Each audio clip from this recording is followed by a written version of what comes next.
شروع کرتا ہوں رب ذوالجلال کے بابرکت نام سے جس کے قبضے میں میری جان ہے۔ تمام دوستوں کو السلام علیکم۔ اللہ تعالیٰ سے دعا ہے کہ آپ ہمیشہ مسکراتے رہیں، دکھ تکالیف اور رنج آپ سے کوسوں دور رہیں، آمین۔ پرانے اور نئے آنے والے تمام دوستوں کو گھومو پھرو کے پلیٹ فارم پر ویلکم کرتا ہوں۔ آج کی اس ویڈیو میں ہم قائد اعظم ہاؤس میوزیم، لیاقت ہال، سندھ مدرسۃ الاسلام، وزیر مینشن اور مہوٹا پیلس کا تفصیلی وزٹ کریں گے۔ تو چلیے قائد اعظم ہاؤس میوزیم سے شروعات کرتے ہیں۔ شارع فیصل اور فاطمہ جناح روڈ کے سنگم پر واقع ماضی کا فلیگ ہاؤس قائد اعظم کی ذاتی جائیداد تھی۔ مشہور آرکیٹیکٹ مسیز سوماک کی ڈیزائن کردہ یہ عمارت 1890 میں تعمیر ہوئی۔ قائد اعظم نے اسے 11,15,000 روپے میں خریدا تھا۔ دہلی میں قائد کے گھر کا سامان فرنیچر 1948 میں فلیگ ہاؤس منتقل کر دیا گیا۔ قائد اعظم کے وصال کے بعد 13 ستمبر 1948 کو ان کی ہمشیرہ فاطمہ جناح گورنر ہاؤس سے یہاں منتقل ہو گئیں۔ 1964 کے اواخر میں فاطمہ جناح کے مہوٹا پیلس منتقلی کے بعد یہ خالی ہو گیا۔ بعد میں یہ قائد اعظم ٹرسٹ کے زیر انتظام آ گیا۔ 14 فروری 1985 کو فلیگ ہاؤس کو department of archaeology and museum نے ٹرسٹ سے 55,07,000 روپے کے عوض ملکیت میں لے لیا۔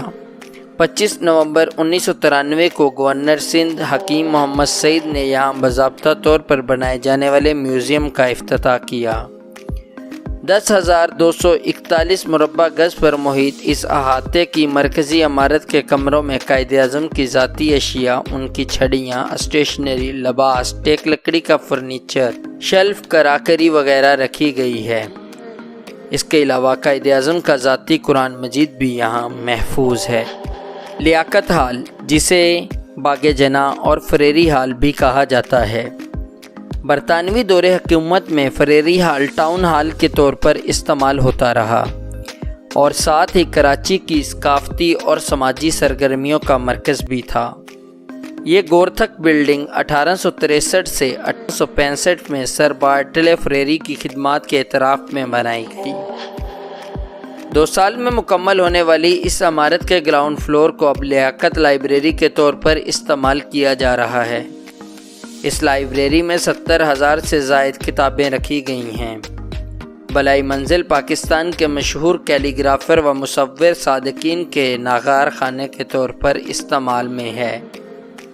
مرکزی عمارت خوبصورت پارک باغ جناح میں واقع ہے۔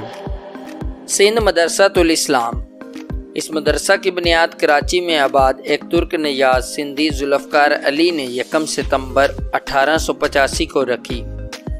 برطانوی پبلک اسکول کے معیار کی تعلیم کی وجہ سے یہ جلد ہی سندھی اور بلوچی مسلمانوں میں مقبول ہونے لگا۔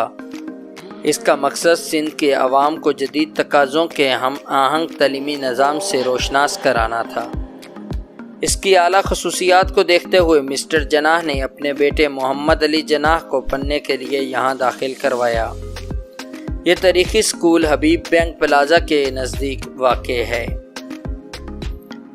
وزیر مینشن، بانی پاکستان قائد اعظم محمد علی جناح نے 25 دسمبر 1876 کو کراچی کے قدیم علاقے کھارادار کے ایک مکان وزیر مینشن میں آنکھ کھولی۔ ان کے گھر کو قومی یادگار قرار دے کر میوزیم بنا دیا گیا ہے۔ اس میوزیم کے گراؤنڈ فلور میں لائبریری اور بلائی منزل میں قائد اعظم کی ذاتی استعمال کی اشیاء کے علاوہ تحریک پاکستان کی جدوجہد سے متعلقہ تصاویر رکھی گئی ہیں۔ مہوٹا پیلس، اس عظیم الشان عمارت کو مارواڑ کے ہندو تاجر شیورانت مہوٹا نے 1927 میں اپنی رہائش گاہ کے لیے بنایا تھا۔ اس کے لیے انہوں نے مشہور مسلمان آرکیٹیکٹ آغا احمد حسین کی خدمات حاصل کیں۔ اس عمارت کی خوبصورتی کے لیے انہوں نے راجستھانی روایات کے مطابق جودھ پور بھارت کا گلابی پتھر، مقامی طور پر گزری سے حاصل کیے گئے پیلے پتھر کے ساتھ استعمال کیا۔ یہ عمارت 18,500 مربع فٹ کے رقبے پر پھیلی ہوئی ہے۔ مہوٹا اس عمارت کی تکمیل کے بعد صرف 20 سال تک ہی اس میں رہ سکے۔ تقسیم ہند کے بعد انہوں نے انڈیا جانے کا فیصلہ کر لیا۔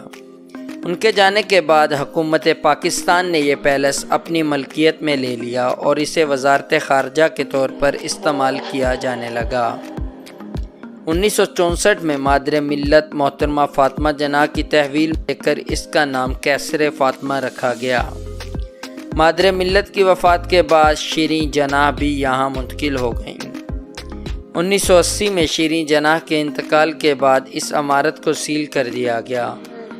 1995 میں سندھ حکومت نے آرٹ کی ترویج و ترقی کے لیے موہٹا پیلس کو خرید کر ایک عجائب گھر میں تبدیل کرنے کا ارادہ کیا اور 1999 میں تکمیل کے بعد اسے باقاعدہ طور پر عوام کے لیے کھول دیا گیا۔ یہ 70 کلفٹن بس سٹاپ کے نزدیک حاتم علوی روڈ پر واقع ہے۔ آج کی ویڈیو میں اتنا ہی، انشاءاللہ اگلی ویڈیو میں کراچی کو مزید ایکسپلور کریں گے۔ اللہ نگہبان۔